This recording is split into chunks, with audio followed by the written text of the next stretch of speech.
Um, if you're here for the session that helps you not use Xcopy anymore, just hate to disappoint you, this is not the one. If you didn't guess from the little stuffed elephant, this is the elephant in the room. So I already had like 5 questions about it. What the hell are you going to talk about? So fortunately, my first slide is about that. Let me tell you, I could give you back an hour of your life, possibly, by telling you what this session is not about. And we'll quickly get to what it's going to be about. So I'm not going to talk about any specific UX methodologies like user-centered design or any of that stuff. I'm not going to talk about programming. So if you're here to build a Silverlight app using C#, wrong place. I'm not going to talk about expression, blend, or web, or any of the tools. Not going to talk about specific lab like Gestalt or Incarnate or some of the stuff coming out of Microsoft Live Labs teams. Having said that, my team, we're actually a lab, right? MIX10, which is a team I'm on. We actually build lab products, so you will sort of get a peek into what a lab environment's like. And I made this mistake of launching a product in my abstract, so I'm going to revoke that and apologize. I'm not going to talk about Channel 9, which is something that I helped redesign, but we haven't launched it yet, so I can't talk about that. So I won't be offended if you're interested in any of these 5 things and you want to leave. If you want to squat here and get on the internet, that's totally cool too. But this begs the question, what the hell is this session about? And to get to that answer, we need to take a little trip down memory lane. So does anyone remember like elephant riddles when we were young? Like, how do you shoot a blue elephant? Does anyone remember? Blue elephant gun. Yes, with a blue elephant gun. How do you shoot a pink elephant? I know, bear with me. Exactly, thank you. Very smart audience. What about a green elephant? No, idiots. There's no such thing as a green elephant. You can shoot one. Hey, spoiler alert. How do you shoot a red elephant? And someone answered that. Well, you squeeze his trunk till he turns blue, and then you shoot him with the blue elephant gun. Now, see, the thing about elephant riddles that I think amused us about kids, outside of the fact that I think I'm really easily entertained, is that they drew out humor through pure absurdity of the situation, right? And that tracks very closely to this idiom of the elephant in the room, right? And simply put, the idiom means that there's a situation in which there's a really large problem, right? But we all duck our heads in the sand. And we have hundreds of reasons of why we can't solve that problem. It's either taboo or it's tough to talk about it, or it's awkward or whatever, right? We have hundreds of reasons. So what we go and do is we solve all these little problems around that big problem, right? All these little problems that are symptomatic of that big problem in the hope that maybe that big thing will go away, and it never does. And that's the elephant in the room. And my contention is, see, I work in a corporation and I'm a designer, so I'm uniquely qualified to talk about all these elephants in the room. And it's usually those big things that completely derail entire projects, right? And this is the stuff that you won't read about in books. So what we did, let me quickly introduce myself. My name is Nishant Kothari, and I'm a senior evangelist, which means squat. On the MIX10 team, we run the MIX community, and we also help put up this conference. For the purposes of this presentation, I was the creative director of the MIX10 website that we recently redesigned like 3 months ago. And what I want to do in this session is a little similar to what I did last year, where I just came up here last year and showed you guys how we built the site. This year, what I want to do is not go step by step and show you how we built the site. Instead, I want to zoom in on certain aspects of the redesign process and tease out these elephants in the rooms, right? Now, I'm not going to give you a template for identifying these problems. I'm not going to give you a template for solving these problems, right? I want to just expose that there are these problems that we constantly avoid that would be better served with some of our attention, because we've got smart people, right? We hire lots of smart people. We've come up with all sorts of really complicated processes to build software. But sometimes it's the simplest stuff that completely derails projects. So that's what we're going to do today. So I broke all slide rules here because I just wanted to be creative, and I really like this font. What are we going to talk about today? Well, there are really 5 main sections in this presentation. I want to quickly give you an overview of what MIX10 is for people who are not familiar with the community. And because I'm going to be using that website as a case study, I think it'll be useful as we walk through the rest of the presentation.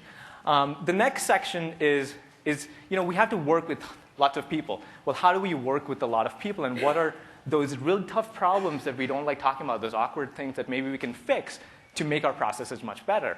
The third section is my favorite, and I've been on this year-long rant about behavioral economics, and people are tired of hearing me talk about it. So I want to, I read a few books, and I've become sort of a behavioral economics enthusiast, and I think it's so applicable to what we do in software development, right? It's one of those, when I read the first book, it was like an aha moment for me. So I want to talk about that because it's at the root of so many of the problems that we face in software development. Lastly, I'm going to share with you the sort of cross-disciplinary approach that we took to build MIX Online and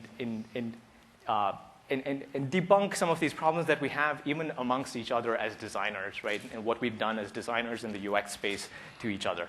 And I have a conclusion that includes Dr. Bill, which is Bill Buxton. He made a deal with me that I have to call him Dr. Bill, so he can say I'm stuttering because of dur.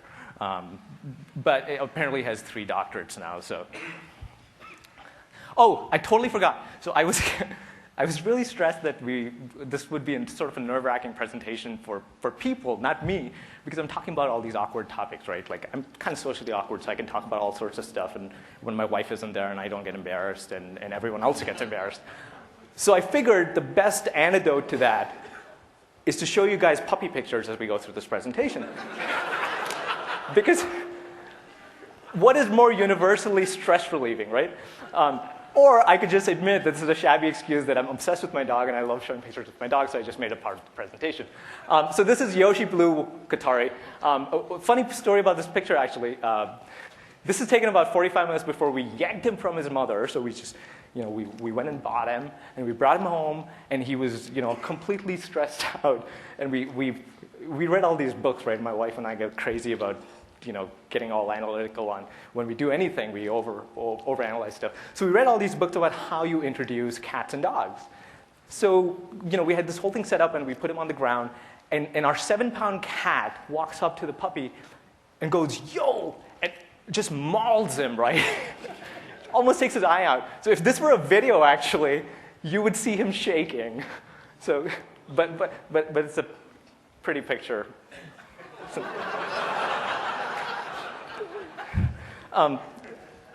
So produce an organism by crossbreeding.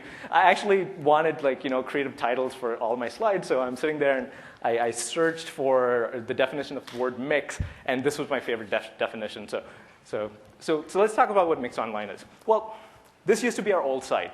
So we launched about 2 years ago, and we're actually the community behind MIX. So the idea is that we carry on the conversation after this 72-hour conference is over, right? And we do a bunch of things to keep the conversation going. Now, when we launched the site, we sort of knew that it wasn't going to meet all our business needs because, well, we didn't know what our business was, right? So we started figuring out our business, and a year later, we kind of came back and redesigned the site, which is kind of unusual to go back and completely redesign a website after a year. And this is our redesigned site. And I worked with actually 3 people, Matt Brown, Tiffany Jones, and Evan Sharp, who are all actually presenting tomorrow. Really, really, really sharp designers.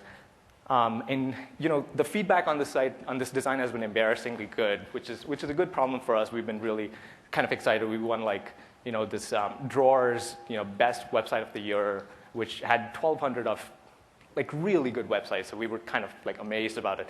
So I figured it's a good case study because the website design redesign actually worked. So quick introduction of what we do. So we're about 8 people on the team, and my boss is sitting out there, Tommy Lee. You've probably seen him on Twitter. And we also have contributors, and we do a bunch of things that I'll get into in a second. So we write, right? So how do you continue the conversation once you're done talking? Well, you write on the web, right? We're all used to writing on the web. So our contributors are experts from the industry who write articles for us on topics that would be interesting to web professionals, emerging web topics. We also write our own opinions because we're a fairly opinionated team, so we publish opinions on a weekly basis. Clearly, we are very involved in the event, all the way from content to keynotes. But it's not just MIX that we're involved in. We're also involved in many other events. So Carson Januszewski, one of my teammates, actually presented at Future of Web Apps just a few weeks ago in Miami, right? We're sponsoring the IA Summit next month, for instance. So we like to both host the events as well as participate in them and speak at them.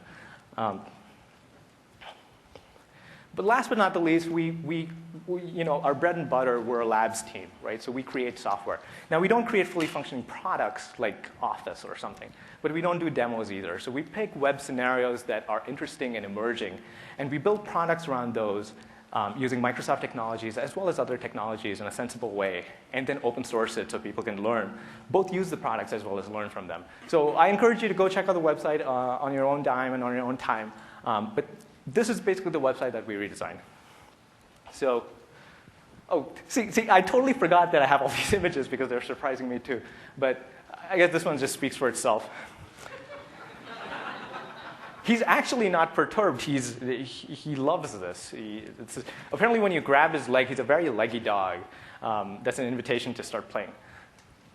So actually, funny story behind the title of this slide, too. Anyone read the 37 Signals blog? See nods, yeah. So I think it was Jason Fried who wrote a blog post it was 2008, I think. And it was titled something like Too Many Cooks in the Kitchen, where he talked about this apartment complex in Brooklyn that decided that they're going to let all the tenants on each floor to let them get together and decide what color they want to paint the doors on that floor. And 10 years down the line, the doors are still not painted. So this is actually one of the quotes from the tenants where he's comparing the whole process to gang wars, essentially. But this is a good metaphor for what we have to do in organizations, right? We have to get along. We have to work with each other. And it's very frustrating at times. And as designers, sometimes we have the tendency to just go, look, I want to design in a silo, right? But stakeholders are very important to the process. I think where we've sort of screwed up at times is not focusing on on really poaching those elephants in the room sometimes and in designing processes around them that make sense, right? That treat us like human beings. So what I want to do is actually address three questions. Is design subjective, right? We commonly hear that the design is subjective, and it causes a lot of problems for us because everyone's a designer at that point. Are all stakeholders equal? And what's more important, outcome or process, right? So these are some pretty simple questions, and we all have opinions about them, but I actually want to present some evidence to you guys about these topics. So to actually address the first topic, I need to somehow bridge Jay-Z and Betty Edwards' wonderful book called Color. So, when you start dating, there's this tendency to, share everything about each other, right? You have a lot of healthy curiosity about each other. What kind of food do you like, right? What kind of drinks do you like? What kind of music do you like to listen to? Well, I've found, and maybe you guys have found differently, a conversation about music early in a relationship can be as contentious as religion or politics, right? And so when my wife and I started dating, and I'll admit, I was a hell of a music snob, right, when I met her. And I've been playing the guitar for 2 decades. So, of course, that gives me the self-entitlement that I can judge music better than other people, right? So I was that obnoxious dude when someone was really excited about some music. I'd be like, right? That's not really that good, right? So when my wife comes to me and says, oh, I love Usher and Jay-Z and Beyonce and Celine Dion. And by the way, I still haven't gotten past Celine Dion, right? We've got to draw a line somewhere. But the other stuff, I believe, is great music. Sorry. So I thought it was preposterous. I was like, no love of mine would, subscribe to such heathen music. And she's wildly smarter than I am, right? So she had a very simple argument. She was like, don't be a jackass, right? Like, people select music in different ways. And you could argue that music actually selects you. You don't select music. So for me, I'm interested in the complexity of music, right? So when I listen to like Thelonious Monk or Rush, right, I'm actually focusing on certain parts of the music, like the bass line or the lead guitar or whatever. That's how I listen to music. For her, what's important is the beat, right? She's a dancer. She likes to dance. She's a singer. She's a bathroom singer. So she likes the melody, right? So it needs to be singable. I tried all sorts of ways to convince her that she was wrong. But what's the irony of the whole situation is she's just tired of this, is all I listen to now is hip hop. Everything else that I have is collecting dust somewhere. And at the age of 30 now, I started listening to hip hop, right? I went through college listening to Steely Dan. So this is it. The point I want to make is music is truly subjective, right? How you pick music. But we sort of borrow that aphorism and we bring it into design and we say design is subjective. So let me give you a good example. Well, Betty Edwards gave this great example in her book. So she's an art teacher, and she basically throws up, for her art class, she puts a chair in the center of the room and tells all the kids to start drawing the chair. Now, a lot of kids draw what's on the left-hand side, but then there are the kids who are like, I can't draw, and they draw what's on the right-hand side, right? And we've all tried to draw three-dimensional things, and what we end up drawing is what's on the right-hand side. Is this because we're not talented enough? Well, as it turns out, there's a neural process called size constancy that's always playing in your brain. And size constancy works this way. Basically, your eye sees for you, right? So you see with your eye, but you perceive with your brain. Now, at this angle, if size constancy didn't exist, I wouldn't know that most of you are people. I wouldn't know there are chairs here, right? I wouldn't be able to perceive the situation. But what size constancy does is it takes the image that your eyes are sending you, and then that the brain can actually parse that image and apply the relative dimensions, and then perceive the object. Now, the interesting thing about size constancy is that it's so overpowering that it makes us draw badly, right? So there's an interesting insight here, right? And the insight is that artists, and by extension designers, and I'm making a broad claim here, artists and by extension designers have the trained ability to represent the world as their eyes see it, because the rest of us represent it the way our brains see it. And there's a delta, often a very large delta between those two things. I would go as far to say that good designers and good artists can represent the world as you expect to see it. And that's where we get good emotional design. So I think it's all hogwash that design is subjective. Design is not objective. If you ask a good designer, right, someone worth his salt, what you've created, the color combinations you've picked, or the UX you've come up with, do you think it's subjective? And they'll say no. I think this is completely objective, like a line of code. So that's the first thing. The second question is, are all stakeholders equal, right? So should the design process be democratic? Because that's what we've heard all the time, right? Everyone should have an equal vote. Well, how many of you have done Scrum in here? Quite a few of you. So you probably know the pigs and chickens metaphor, right? And for those of you who don't know it, I'll quickly give you the story. So the thing I love about Scrum, and there's things that I don't like about Scrum, but the thing I love about it is everyone takes on one of two roles, that of a pig or a chicken. And the story goes something like this. A pig and chicken were walking down the street, and the chicken said to the pig, hey, we've been friends for a long time. Why don't we start a restaurant? Pig goes, that's a great idea. What should we call it? And the chicken thinks for a bit and says, how about ham and eggs? And the pig's totally appalled, and he's like, no, because that would mean that I'm committed and you're only involved, right? Ham and eggs. Now, see, I think this is a fantastic foundation to figure out, who plays what role in a design process. And there are ways to actually figure out how to communicate to everyone, all the participants in the process, whether they're a pig or a chicken. And each person gets there's a different onus placed on each role. And that's the key. And it's sometimes something that we don't do at all. And then when we get down the path, people expect you to take your feedback when they're saying make the logo bigger or put that above the fold, right? Third question, and actually to me, Judge Judy is like the poster child for justice. What's more important, process or outcome? So actually, I should have gotten this out earlier. So we've all sort of heard that if you work on the product, we could care less about what process we use, right? At the end of the day, all that matters is the outcome. And any of us who've been in situations at work where we've been on the raw end of the situation and feel like injustice has been served against us, know that that's not true, that the process matters. Well, so I recommend everyone go buy this book. It's called Sway, and I'll talk about it a little more. I want to actually read you a part from this book about process. All right, hopefully, maybe I'll do this. So here's the part.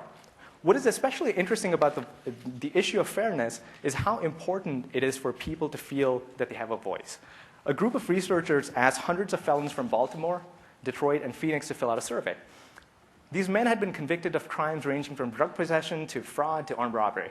The first part of the survey consisted of factual questions such as the nature of their conviction and the length of the prison sentence. In part 2, the survey moved on to questions about perceptions of fairness.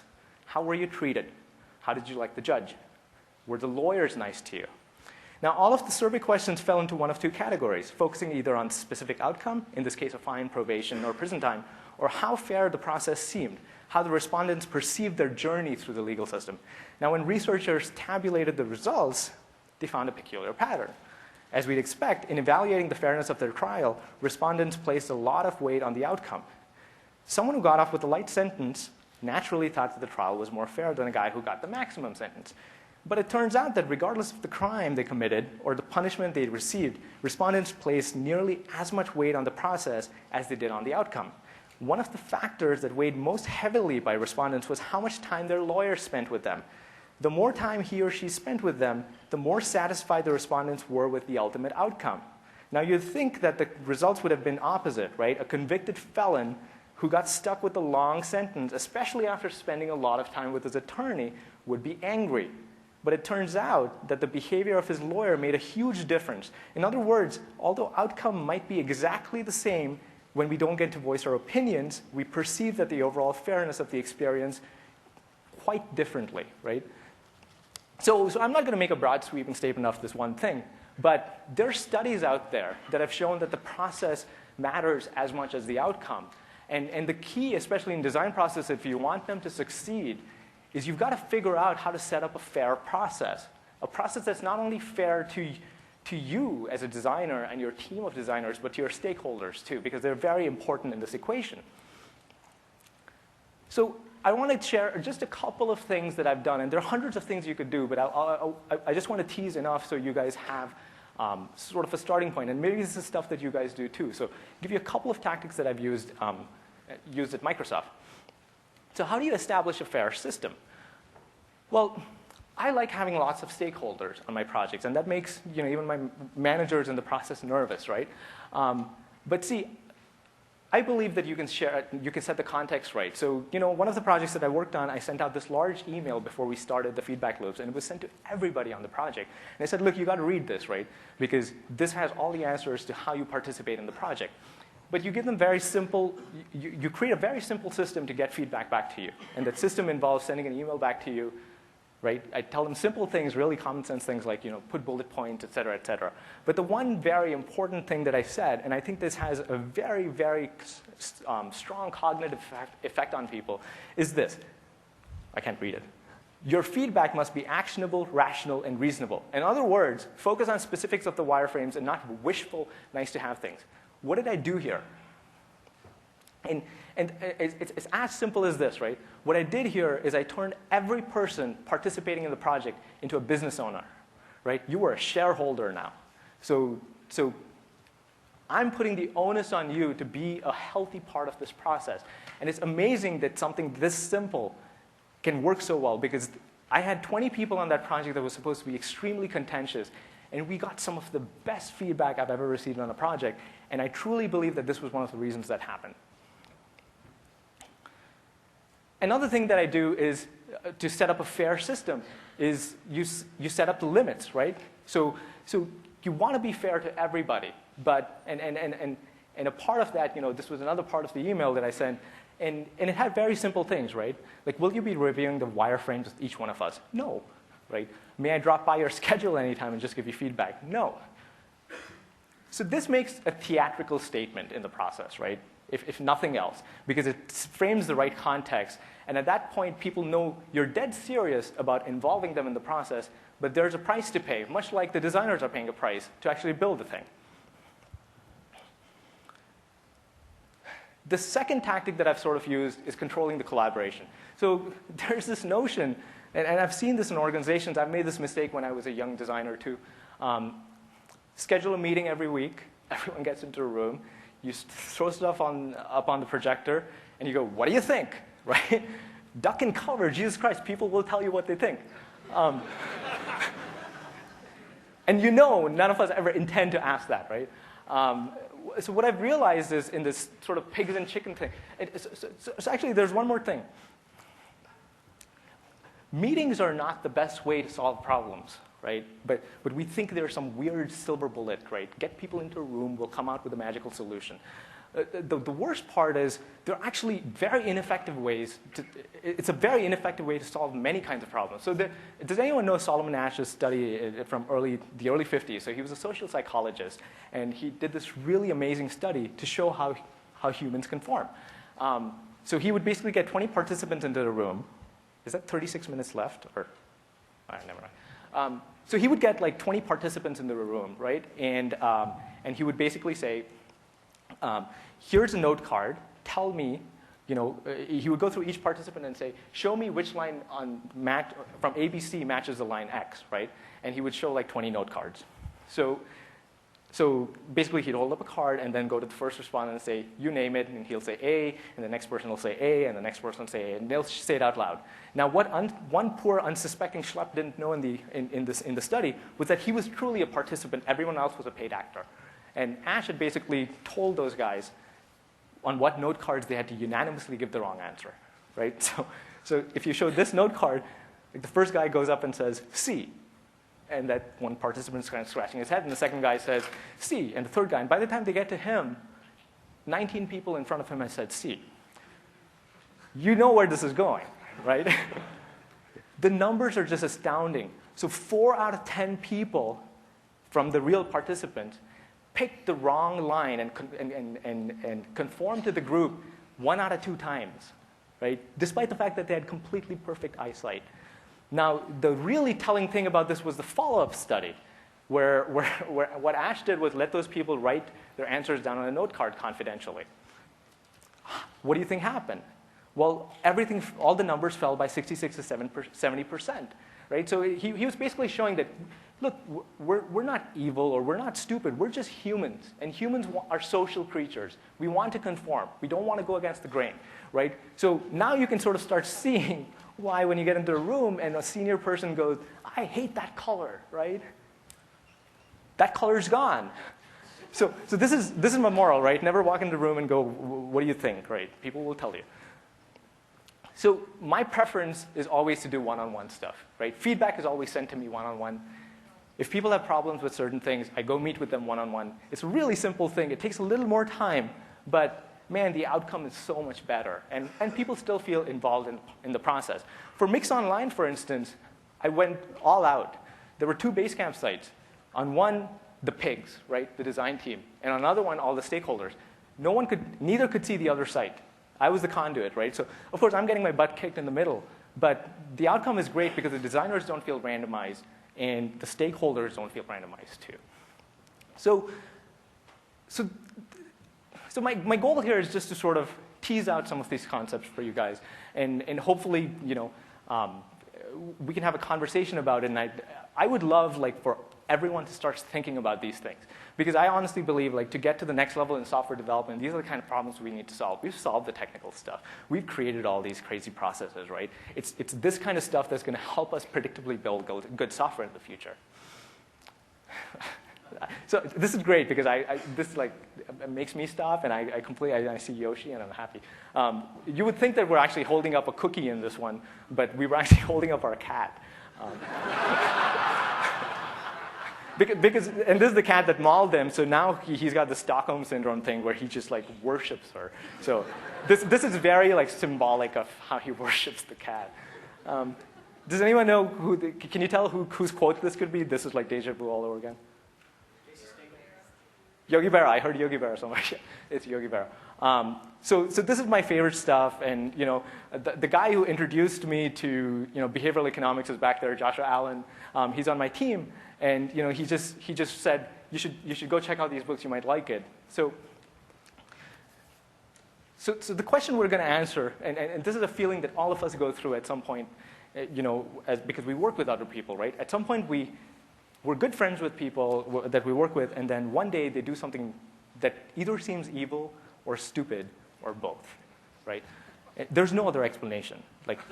You couldn't possibly have made that decision. You must be evil or you must be stupid, or you're probably both. This is how I carried myself through my 20s, right? And you need therapy, right? Because you go home and you're like stressing about this stuff. There are so many evil and stupid people in the world. As it turns out, behavioral economics shows that that's not the case. So basically, it's this field of economics that presumes that all human beings are irrational, and it provides insights into how we're all predictably irrational. So Dan Ariely's probably wrote the seminal book on this, and this is the best book on design I've read in the last 10 years, right? And it's all about how human beings are predictably irrational. So he uses a very, very good metaphor to explain irrational behavior, and he uses visual illusions too. So what color is the square A? Come on. Gray, thank you. No, I actually mean it when I ask a question. It's not rhetorical. What about B? Yeah, but you guys know this is an optical illusion. It looks white, okay? Unless you guys are superhuman. So if you add a gray bar, and if I told you that vertical rectangle that I added is exactly the same color, it's not a gradient, isn't that astonishing, right? And the best way you can tell that A and B are both gray, one is not actually white, is focus in on the bar, then look up at A, and then look down at B, and you'll sort of see it's all the same color. But the interesting thing is if you take it away, it's like we're stupid again, right?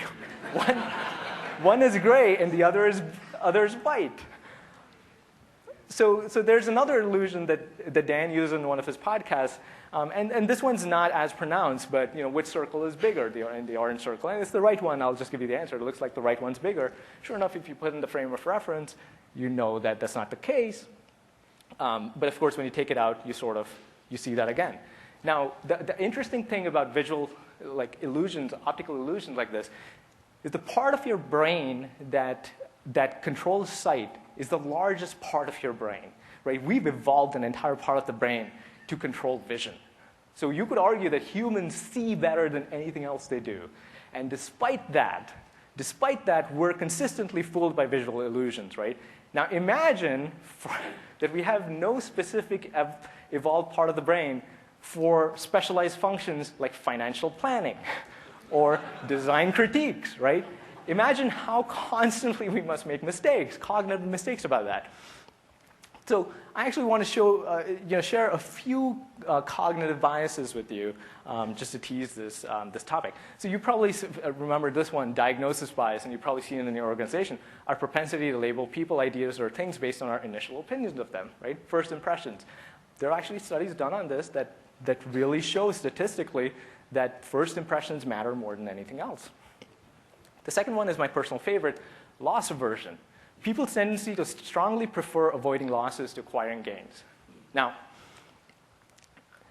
there's a really good example in Dan's book where he talks about this Harvard MBA professor, I forget his name, Brazenberg or something. So he starts his MBA class by holding up a $20 bill and saying, I'm going to auction this bill off. It's a $20 auction, right? And maybe some of you have heard about it. 2 rules. First rule, all bids will increment in dollar amounts. So $1, $2, $3, $4, $5, and so on. Right? Second rule is a little trickier. He will honor the highest bidder. So if you win with $15 as the highest bid, he'll give you the $20 bill. But the person who comes in second with the second bid, the $14 bid, has to give him 14 bucks, right? Harvard MBA class. So he starts the auction. Sure enough, bids climb pretty quickly until they get to 15 or 16, and then everyone else drops out. 2 guys left, right? Now, the second guy doesn't want to lose 15 bucks, and the first guy wants to win at 16. So, the bids slowly climb, and they get to 20, and then they pass 20, which is when the entire class erupts laughing. What do you think the highest bid has been in his class? $220. Loss aversion is the reason Vegas exists, right? What do we do at the blackjack table when we're losing? Double down, right? And we see this constantly. Entire corporations do this, right? When you need to fix your strategy, what do you go do? You hire up a sales department. You fire up a sales department, right? You get 5,000 salespeople, and you start chasing the short-term losses because basically human beings feel loss way more than they feel the pleasure from something good. Another one of my favorites is confirmation bias, a tendency for people to prefer information that confirms their preconceptions or hypotheses independently of whether they are true. There's also another term called McNamara's fallacy, which tracks pretty closely to this thing. So the thing is, this is not party conversation, right? Like, people like to discard it as like, oh, this is just, cool stuff to talk about at a party. No, this stuff is real, right? It's been proven, it's been tested in labs, and there are numbers behind it. So I had to cut this example down a bit, but we had some pretty irrational behavior happen on MIX Online because of me. And I've actually written about this on MIX Online, so if you want to go look at the full article, go check it out on MIX Online. But I'll run you through it really quickly. So when we started the project, I told Matt, who was the other designer on the project, dude, I want to take you to take this project very personally, right? So don't, and basically we went through this discovery process, and I said, look, I want you to design it the way you would design a site for yourself. Right? I'm a fellow designer. I've been in this space. Don't worry about giving me mood boards and all these crazy things in the middle. I just want you to do what is the most natural process for you. We set a very high bar for MIX Online, right? We very deliberately set a very high bar. So Max started churning on stuff, and it took him about 5 days to get to a concept, and we were exchanging Basecamp messages and stuff. And then he comes out and says, here's the concept. So I'll let it scroll a little bit so you can see more of it. Meh, right? That was my reaction. And I sort of wrote back to Matt, and I said, I don't think it hits the bar, right? And here's why I don't think it hits the bar. So why don't we reboot, right? Now, in the meantime, I was sitting around getting a little stressed out. Had I communicated the vision poorly? Did I misjudge that Matt and I were in sync? But this is what we do as humans, right? We can't find a good enough reason for why they're wrong, so then we just do a character assassination. Maybe Matt's just not good. I thought I was being perfectly logical through the whole thing, right? So I'm getting stressed out in the background, and guess what I'm laying the foundation for? Diagnosis bias, right? Like, I basically said first impression, it's bad. So Matt comes back the next day, pulled an all-nighter or whatever, and posts this. Now, you guys saw the website that we launched, right? Pretty darn close. So you would have thought that, as a good creative director, I'd jumped up and down and gone, this is awesome, right? No, instead what I did was came back and I did the same old thing. I was like, meh, right? It's okay. But guess what, Matt? What I'm going to do is, in my defense, this wasn't like a complete faux pas. But what I'm going to do is I'm going to create a comp myself. I'm going to fire up Photoshop and start comping myself. Now, I told Matt early on that I wanted us to collaborate, so it wasn't terrible. So I spent 6 hours, right? And this is really tough for me because I'm putting up my crappy design up there. Oh, yeah. So, did I actually take out my design? Oh, yeah, I did, because I got really embarrassed. So you can actually, that's hysterical. I think it's up there somewhere, but I'm not going to try and browse to it. I can show you guys when you come after. Anyway, so I redesigned this thing, and I sent him a comp, right? And Matt is kind of freaking out, and he's like, what the hell, man? Like, so he drives over to Redmond, and we have a talk. But nowhere does he mention that he thinks that the Circles comp, right, the one that he did was really the good one. He never pushed for it. So I was convinced that I was right. And so what he did was, can I take your comp? And then we did the horrible thing of doing that Frankenstein approach, where he took a little bit of his and a little bit of mine, and then, oh, yeah, I know. People are like, oh. So we did a few Frankenstein things, and all this time I was feeling uneasy because I was confiding in a team member, right? Because I was, you always want sort of a devil's advocate, and I felt something was off, right? And I couldn't tell if it was me or if it was Matt, and sure enough, it was me, right? Because ultimately, finally, that team member on my team said, hey, the stuff that he's doing, it's been endorsed by some really great designers, like Jesse Bennett Chamberlain came and wrote to us and said, hey, Matt's work is perfect for MIX Online and stuff. So I ultimately snapped out of it. So I actually encourage you to go check out the article and read the whole thing, because I put everything up there, right? My designs, his designs, the whole process we went through, the Basecamp threads, everything is up there. Yeah, it's pretty much like I'm skinny dipping through the whole thing, right? Anyway, so this is the stress relief concern picture. Yoshi always looks concerned. We haven't quite figured it out, but it's kind of funny that I swapped out my comp with this. So I would love it if half of you started reading about irrational behavior and taking it seriously. I seriously would. Because I think we all need to take it to heart. Because I meet people who say, yeah, I've read the book, right? But I constantly see them being irrational. So I'm like, why, right? Like, you read the book, but did you just ingest it? And there are a few simple tricks to irrational behavior, and they look a lot simpler than they are, right? Don't act on emotion. Involve the devil's advocate. Stay focused on the big picture, right? Be humble. Be open to new things. But it's really tough because it's like those visual illusions, right? So people are not evil. They're not stupid, right? People are just people. And we do this predictably.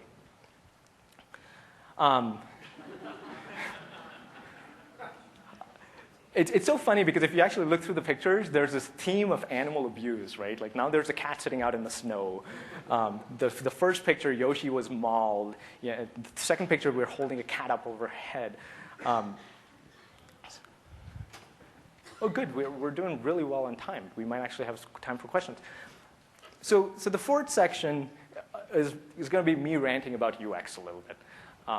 And you know, that's actually Latin for divide and conquer. So there are these myths that at least I think they're myths, like that has UX matured, right? Because UX has become this new like thing. It's the new black, so to speak, right? As Buxton would call it. And we want it to be a part of everything. So, but what's happened is, you know, people come to me who are building an application, and they come and say, hey, can you do UX to this, right? And I'm like, what does that mean, right? So we've sold UX pretty well in the organization because everyone's convinced we need it, right? We just don't know what the hell to do. And then there's this other thing where we've got so many specialized disciplines in UX, and we think that if we throw like a really, really good like visual designer with a really good interaction designer, we're magically going to get a really great experience. Have you guys seen this infographic? This is a really brilliant infographic that sort of shows, you know, it's the spectrum of user experience, right? What entails user experience, all the different skills and stuff that you need. And see, I always thought that this was an infographic that helped us within organizations that are pretty ignorant about user experience sell the concept of user experience. What I think, at least this is my personal experience, and I'm not making a broad sweeping statement, I feel like it's polarized us as UX professionals, though. Because I see a lot of territorial battles between different types of designers within organizations, right? People who are like, I only do wireframes, right? People who are like, I only do, you know, pixel painting or whatever. I only do interaction design. Oh, I only focus on, you know, business modeling or whatever. Which is really weird because I don't think that's the intention that we've had, right? And maybe this is just my experience. So one of the examples that I use is you know, wireframes, right? We all do wireframes. At this point, like, freaking marketing people are doing wireframes, right? Everyone's doing wireframes. And you know, in the Polar Bear book, the authors actually, you know, wrote that, you know, IA just happens, right? And it does. Like, information architecture just happens. So this is just a definition I pulled up of a wireframe. A wireframe is a visualization tool for presenting proposed functions, structure, and content of a web page or website. Now, this is my experience at the organization I worked at. This is what the definition has turned into. A wireframe is a line drawing that dictates exactly what functionality and content is located where on a web page or a website. Now, this was fine back when, you know, back in the 90s or whatever, right? Like, but we've come pretty far, and, you know, everything is converging at this point.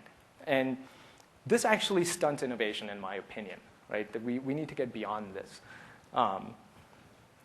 So Jacob Nielsen wrote this really brilliant article in 1999 called Differences Between Print Design and Web Design. And he made this really bombastic statement. Print is immensely superior to web in terms of speed, type, image quality, and canvas size, right? We always think of the web as being more superior. But the fact is print is a much more superior form factor.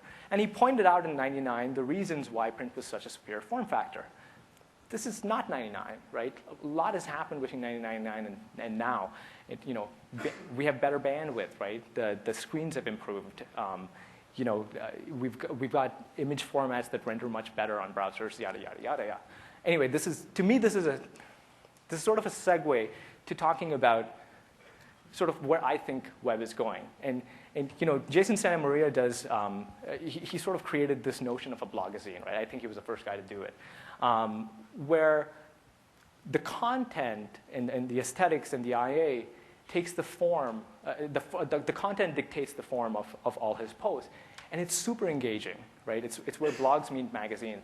And it sort of gives you a glimpse into what I think is going to become just a part of our lives 5 years from now. Now, this is not for all things and for all audiences and for all people, but for a good segment of the audience, if you go to Jason's site, it's very engaging. It's tough to leave it.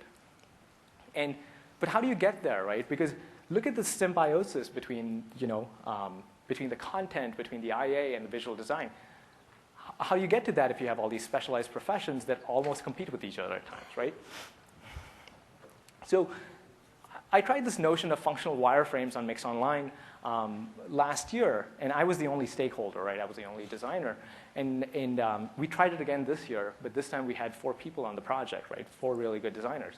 And simply put, functional wireframes are identical to regular wireframes, right? So I'm using like Nick Fink's templates here, who's probably the best information architect I've ever worked with, right? Yeah, and that's Kevin Tamuro, who works at Blue Favor too, and Nick and Kevin work at Blue Favor. But yeah, I agree. I whoop to that too. So some information architects get pissed off at me and say this is exactly the same as a wireframe. But the difference between functional wireframes to me and just wireframes as I see them practiced in organizations is this one line, right? Functional wireframes simply assert the information that will be displayed on any given page and nothing more. Now, under the do's and the don'ts, basically I tell stakeholders what they should be looking for on each wireframe. Is any information missing? Should certain information be taken out? Is information clear or intuitive? Look under don't. I say don't focus on layout or positioning of the elements on each wireframe. That happens downstream. So now think about the pigs and chicken thing, right? Now we're in wireframe review meetings where every time someone says, can we move that above the fold? You can slap them on the back of the neck and say, no, that's not what the wireframes are for, right? The other thing that I did was I had this simple color code because really to me a functional wireframe is nothing more than a pictorial representation of a functional spec. Oh, by the way, if you guys are taking notes, this wireframe deck, I've just given it away on MIX Online. You can get all 20 wireframes. The article is called Future of Wireframes, right? So you can, I'll give you all these links, and I have a handout that you can take with all these links. So you can be lazy and just listen. But I put this color code up there that communicates to Matt and Tiffany while they're thinking about the layout, what I think my confidence is in that layout, right? So I'll give you an example of that.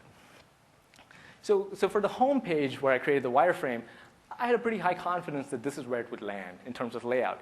But it was Matt's call, right? It was Matt and Tiff's call as they went through the process.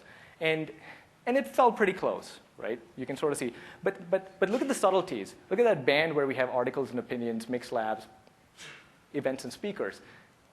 That's something that wasn't in the wireframes, right? That's something that we discovered downstream that would be important to the goals of the site, right? We thought that it would help to actually accentuate the navigation bar on our home page, so we're very clear about the 3 things that we do. Now, another example is the About page, right, where I had a pretty low confidence in it. I should have probably put a red. But I got all the information that I think needed to be on the wireframe. Look at what Matt was able to do, right? It was beautiful. Like, he took the same information, but look at how it's laid out. Look at how the content is just a part of it. Now, this is not crazy blogazine side, right? Because for our audience, we wanted a little more visual interest, but we didn't want to go all the way there, right? We're not trying to do this crazy amorphous magazine online. But this is where you start seeing what a functional wireframe can do, because now we've got a very cross-disciplinary approach where we do make the layout decisions, seriously make the layout decisions when we're doing visual design. Now, another thing so here's a wireframe where I thought I had very high confidence. And as Matt started comping, he realized there were some issues with it. And he had the freedom to go fix those issues, right? So we sort of have all the same information, but the layout he came out with was way more balanced, despite the fact that it got all the same information across.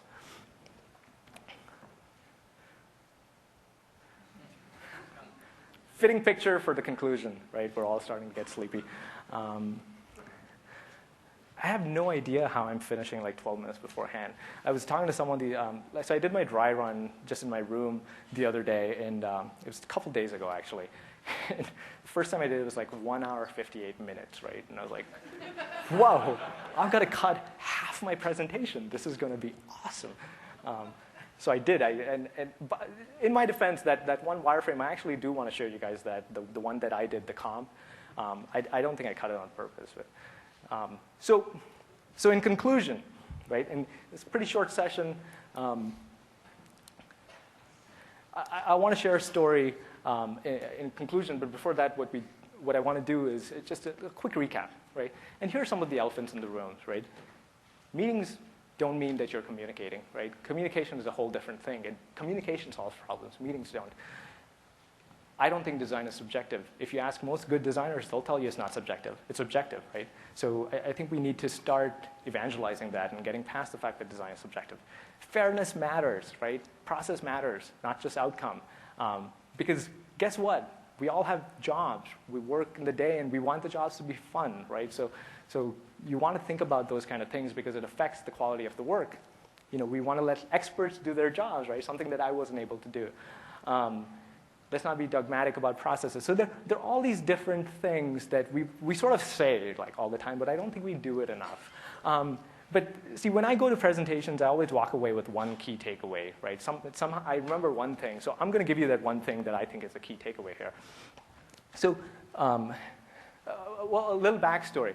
So I've had the honor and pleasure of working, collaborating with Bill Buxton on this year's keynote as well as last year's, right? So if you ask Bill, like, who's in the shop, he'll say he's my agent, right? So I do everything from manage his PR schedule to his press stuff, to help him write the story for the keynote and stuff. So last week, like, we were exchanging emails, and I just vented all of a sudden. And I was like, you know, the irony of all of that, and this was Thursday, right? And I was like, the irony of all of this, because we're working on his Gustav demo, right, at that point, is that I haven't started on my own slides. Like, it's all in my head. So, you know, he sent me back this cheeky response, and he's like, oh, you know, I've done a few presentations in my lifetime. You can borrow one of them, right? I'll just lend it to you.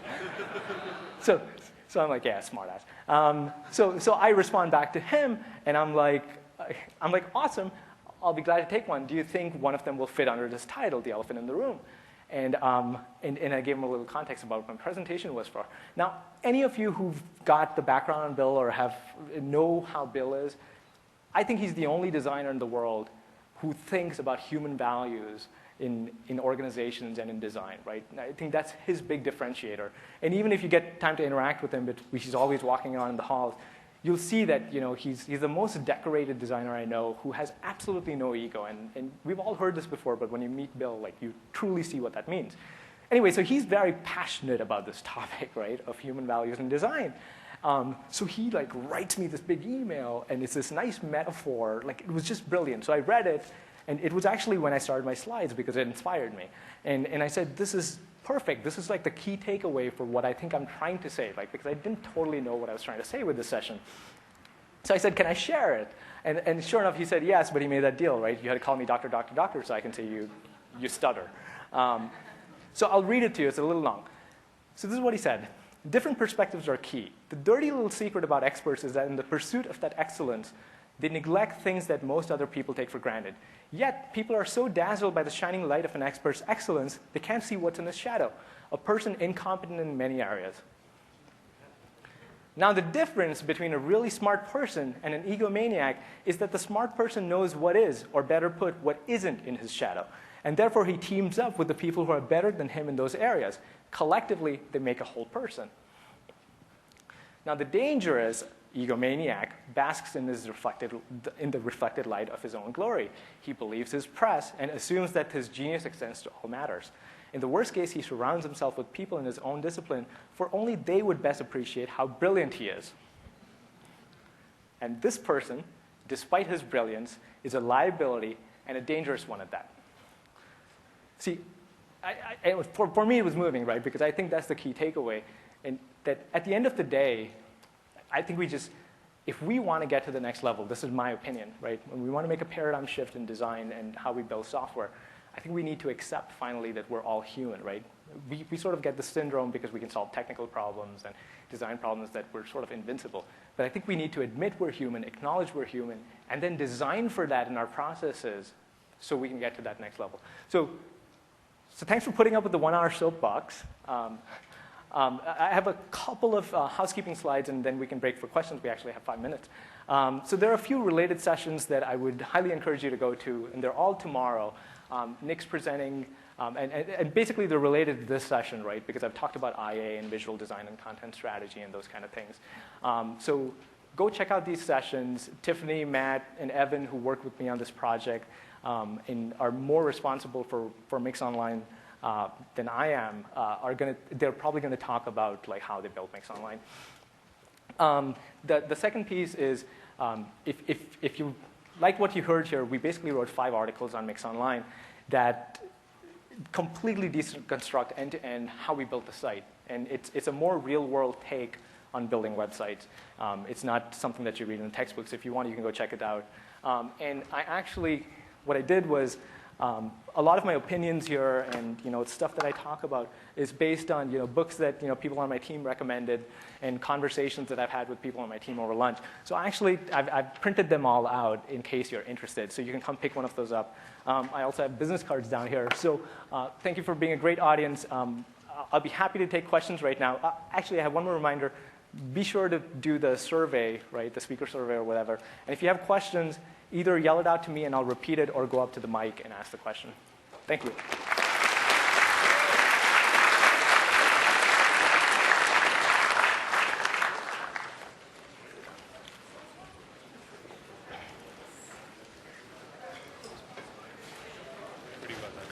Thank you.